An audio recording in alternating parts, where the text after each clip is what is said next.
Thank you very much to the last presenter that was on and the fantastic students that talked all about their experience and what they do, and the girls who I'm sure probably inspired quite a few of you with the things that they've been getting onto. Right now, today, in my show, Raising Positive Women, we're going to be thinking about lots of different topics to do with women, gender equality, the Asian community, and lots of them stem back from our upbringing and how we were raised.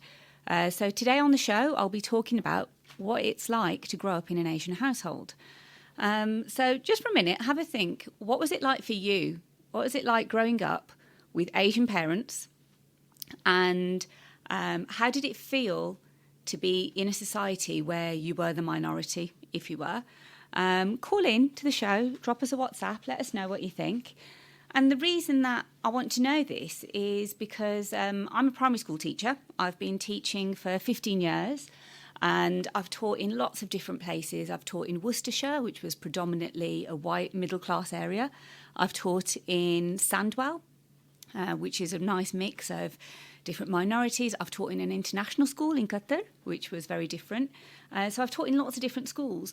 And in all the time that I've been teaching and teaching different backgrounds, I've taught children from different races and backgrounds, I've always wanted to know, what is it that we can do to make the lives and the experiences of our children better?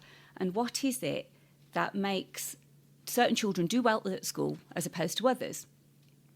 So in terms of my experience as a teacher, that's really influenced what I'm like as a mum. I've got two young girls, and that's really influenced the way that I am. And as well as that, I also run the chairperson of a charity. So I'm keeping myself quite busy. I was asked to present this show and talk about empowering women. And in order to empower women, I feel a big part of that is understanding where we come from and how our experiences influence what we are as women, what we want for our future, and how we're going to progress. So if you're interested and you want to join into the topic, feel free to WhatsApp and to call us in. If you want to call in, the number is 01902 972 150. You can WhatsApp text us on 07 440 420 432. Right, so what have I experienced in schools? From working in schools, I found that you either got the parents that were really keen on supporting their children, read to them every night, there was structure in their house, homework was always done, they attended every parents' meeting, parents' evening, and then you had parents that were in survival mode, really, I guess. They were the ones that were having to worry about lots of other things, and school was the place that they came, left their children so they could deal with, I guess, in effect, the rest of their lives. And those children were sometimes the ones that didn't do homework, that didn't necessarily bring what they needed to school. They weren't necessarily read to at night. And you really saw the difference in those children versus the children that had, I guess you could say, yummy mummies and yummy daddies. So have a think about that. What was your experience? And for me, what I experienced was those children that had parents that were supportive, it was a lot easier to teach those children because they had more of a drive and a passion versus the other children. I would often find that certain groups of children from certain backgrounds would come to school with very poor social skills and key skills, I guess. When they arrived in school, some weren't often potty trained or they were still in nappies. They either spoke very little English or their speech was really delayed. So you were having to always play catch up. And working in certain schools where those children were taught those key skills and mums were really on it, dads were really on it, and they made sure that they did all of that, you would find that you could then actually start teaching. So one of the things with early education was it's not necessarily up to the teachers to teach those skills. If you can send your children into school and they've already got a lot of those skills, you can actually start teaching and you're not having to worry about, do I need to teach them how to use manners? Do I need to teach them how to go to the toilet? And do all of that. And so in terms of us as a community and a society, we have to think about what can we do to raise the standards of our community. In order to do that, I guess we have to look at the past. We have to look at how we were brought up. Now, I'm really lucky. I was brought up with parents who really valued education. It was a huge part of our household. I remember being 5 years old and my dad saying to me, "I think you're a really kind person. You're so thoughtful. You'd make a brilliant teacher." And for me, that was always what I wanted to be. I always wanted to be a teacher because my dad thought I was brilliant at that.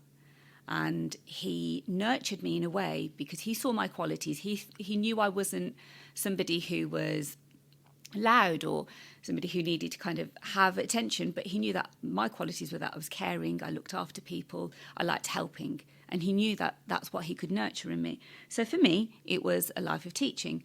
And my dad, who was a huge advocate for education, really pushed us. So from a young age, in my innocent mind, I used to think everybody grew up, they went to school, they went to sixth form or college, they went to university, you got a job and then you got married. That to me was your future life. I didn't realise there were other diversions of that. To me, that was what you did. Everybody went to university, everybody got their job, and then you got married. So when I was growing up, there was a huge, I guess it wasn't a pressure, but an expectation of you're going to go to university one day. I come from a family where there are 3 girls and there's 1 boy. And my brother had the same pressure on him in terms of he was expected to do well at school. He was expected to go on to university. And so were we. There was never a difference in, well, you're a girl, you don't need to, or you're a girl, you're going to get married, or, you know, we're going to give you away to somebody. There was never that. It was always, you're going to be going to university one day, you're going to have your own job, you're going to have your own career. And that formed, I guess, a lot of what we were expected to do at school. We were expected to work really hard.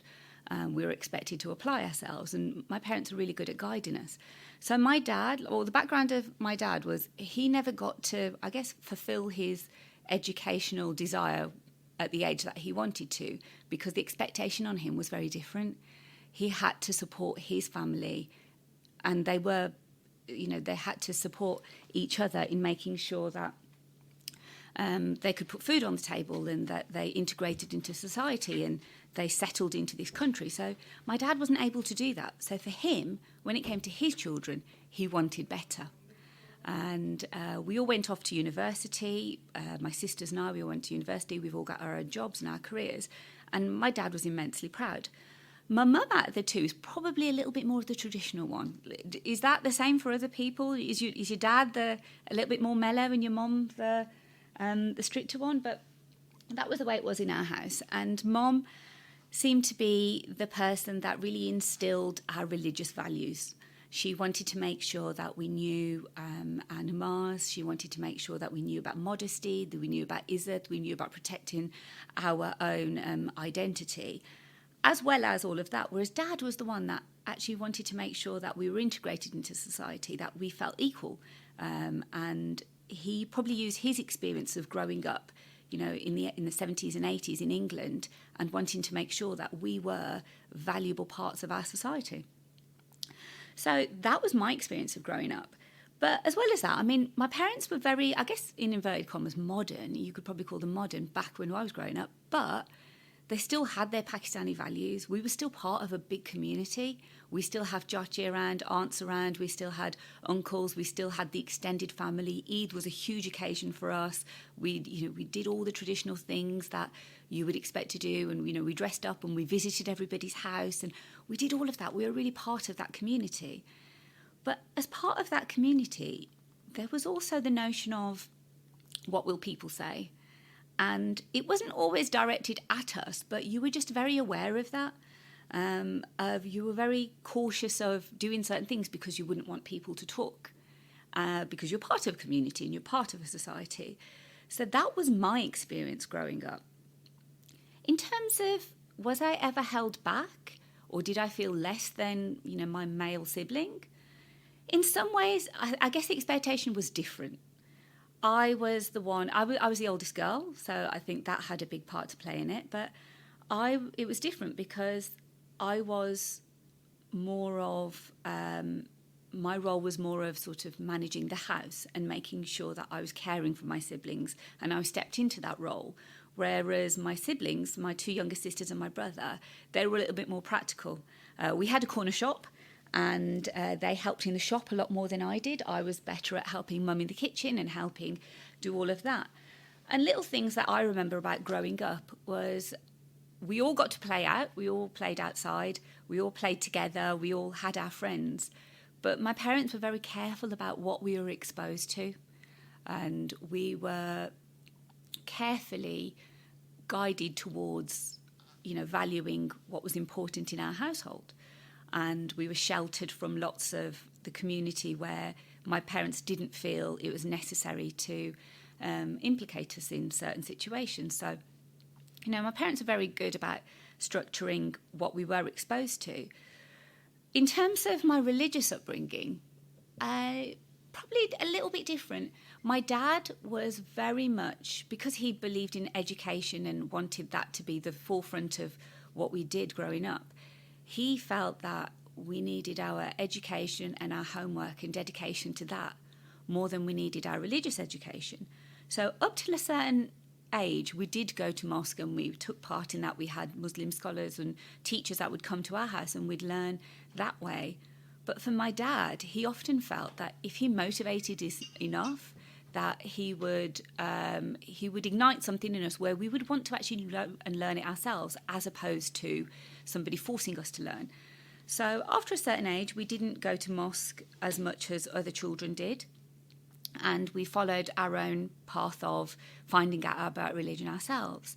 And, that I know that's very different to traditional families, but that's what my dad felt. And looking back at it, I guess it's a model where it's something that I'd probably bring into my family. I mean, how was it for you? Did you love going to mosque? Did you think that was really important in your life at the time? Did you wish you'd spent more time being able to actually dedicate to schoolwork? Call into the show, let me know what you think. 01902 972 150 or WhatsApp 0744 0420 432. You can find those on the Ramadan Radio website if I read that too fast for you. Let me know. Did you think mosque was important to your early education, or would you have preferred to spend more time in school, after school clubs, extracurricular clubs, or dedicating to homework? Now, my husband, he had a different upbringing to me. He was brought up in Wolverhampton, where there was less of a family community in the same way. Like I said, we were surrounded by a lot of family. We had a lot of extended family. Grandparents were here, aunts and uncles, cousins, extended cousins.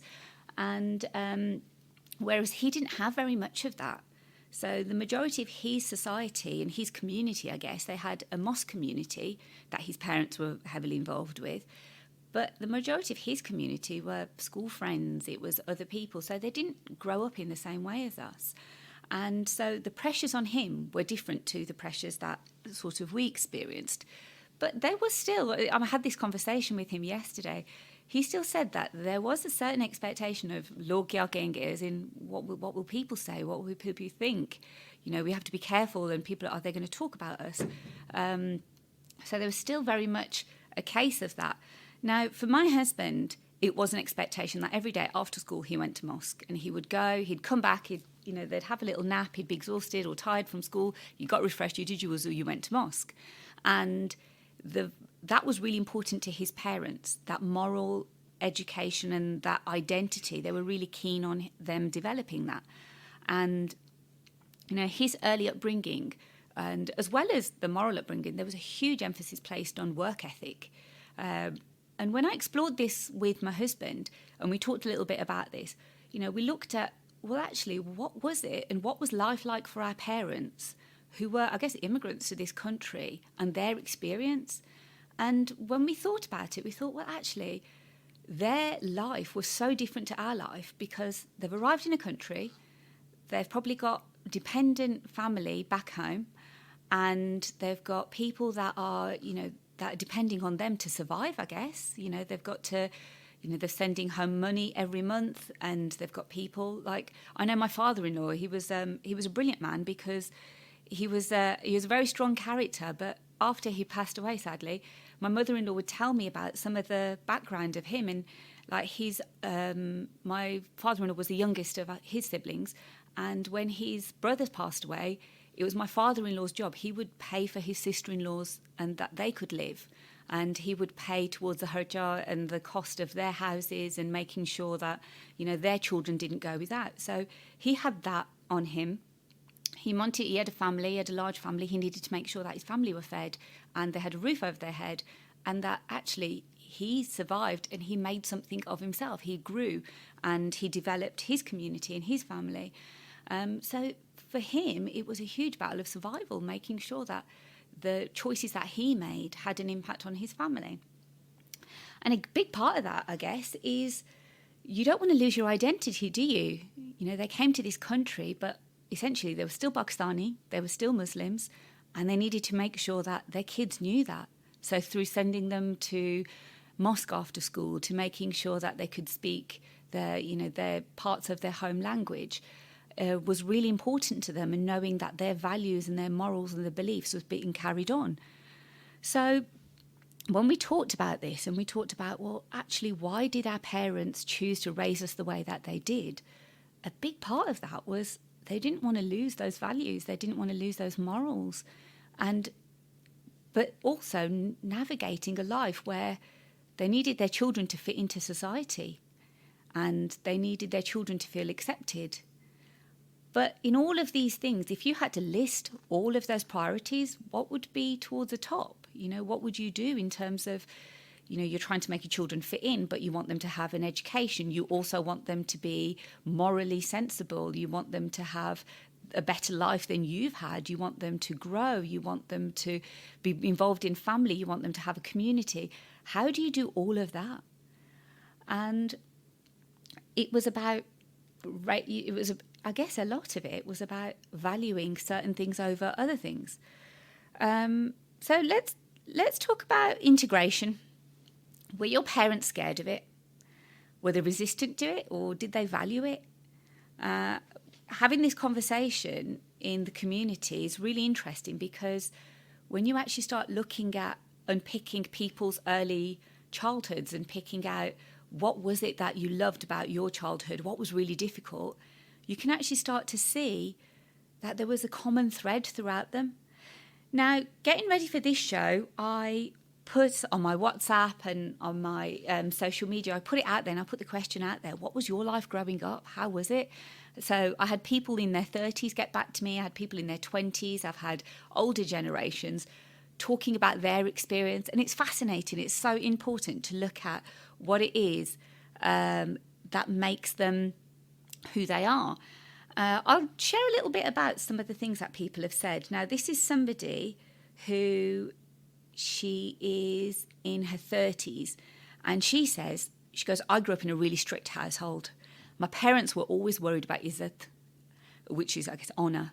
And because of that, there were always restrictions. I never learned to ride a bike because there was always something else to do. There was always a chore to do. And it was always about what the extended family would have to say about a matter. And that was really important to my parents, was making sure that they kept their face, they kept their izzat in front of everybody else, and they put that pressure on girls.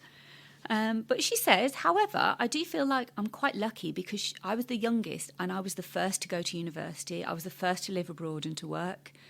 And she goes, maybe it was my strong environment that made me the person that I am today. So quite an interesting thought. Another person that reached out to me, this girl is a young girl, and she says, and her parents were second generation, so her parents were brought up and born in this country. She says, my parents aren't the most traditional parents. However, the Asian culture did have a part to play in my upbringing. She goes, I'm truly grateful for both my parents, and they're the reason that I am the person I am today.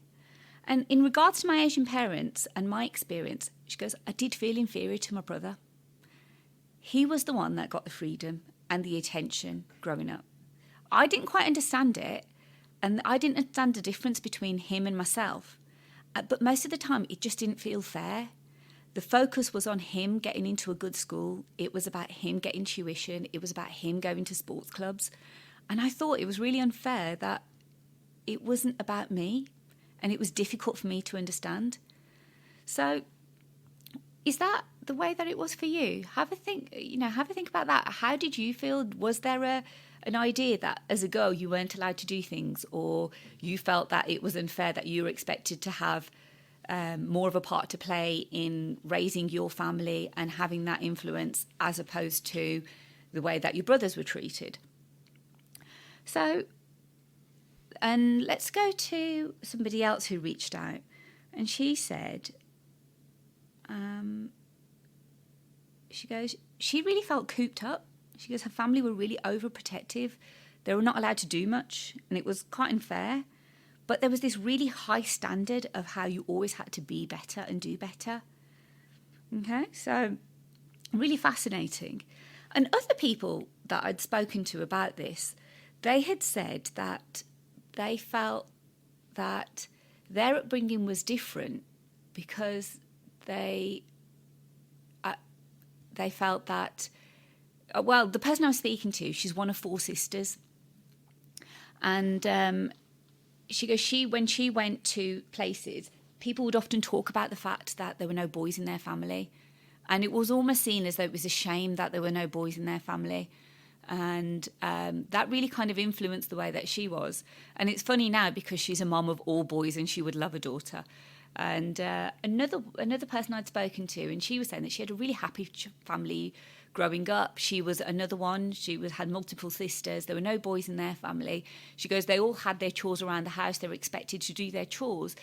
She was one of the younger ones. And she goes that because of the way that they were expected to be involved in family life, and she felt there was a real pressure on her to be involved in that. And she goes, she just felt like she was a child. So she would often skip out and ride a bike, and that would annoy her big sister, who felt she wasn't, doing her fair share. And then I asked the question, well, was there a pressure on you in terms of, did you ever feel like people mentioned the fact that you didn't have any brothers? And she said, yeah, people did. People talked about it, or people mentioned it. So, and even now, like, I'm a mum of 2 girls. And when we were expecting our daughter, when we were expecting the first time, and we'd often talk about sort of the gender, and I would say to my husband, like, I really hope we have a girl. I really, really hope we have a girl. And so when we were blessed with a daughter, and she was brilliant because to me, she can take on any boy. She's really strong-willed. She is her own person. She knows what she wants. She's assertive. She's not scared to speak her mind. Then when we were expecting our second, you would often hear passing comments from people in the community. Oh, are you hoping for a boy now? Wouldn't it be lovely if you had a boy? Well, actually, no. I'm one of 3, and I love having sisters. I speak to my sisters daily. And, if my mum ever needs something or she needs someone to speak to, she'll often call my brother. But normally she turns to one of us because she has daughters, and, there's that bond. So I knew that for my eldest, I really wanted her to have a sister. So I always ever wanted 2 children. I always wanted 2 girls. And I was really lucky I got that. My husband he's really delighted with having daughters. They are loving, they're kind, they're really considerate of him. And, does he ever feel like he misses out on having sons? I don't think so. He probably doesn't do anything different with our daughters that he would do with his sons. My youngest one, she's now slowly becoming a football fan.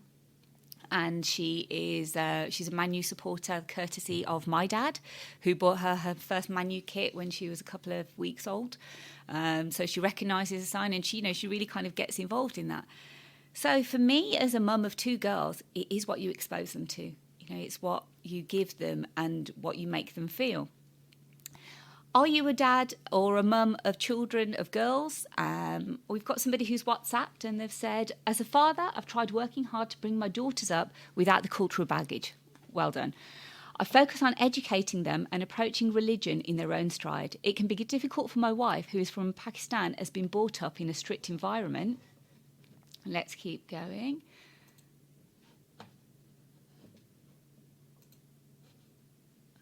Does that differ in your family? who's the stronger one, or not the stronger one, but who's the more stricter one? Is that the same in your mums and dads as well? Okay, so he said it can be difficult for him because he's different from, his beliefs are different to the way that his wife is brought up. We've got another one who's talking about, she's just given me a shout out and she's saying, keep up the good work. She loves the show. Thank you very much.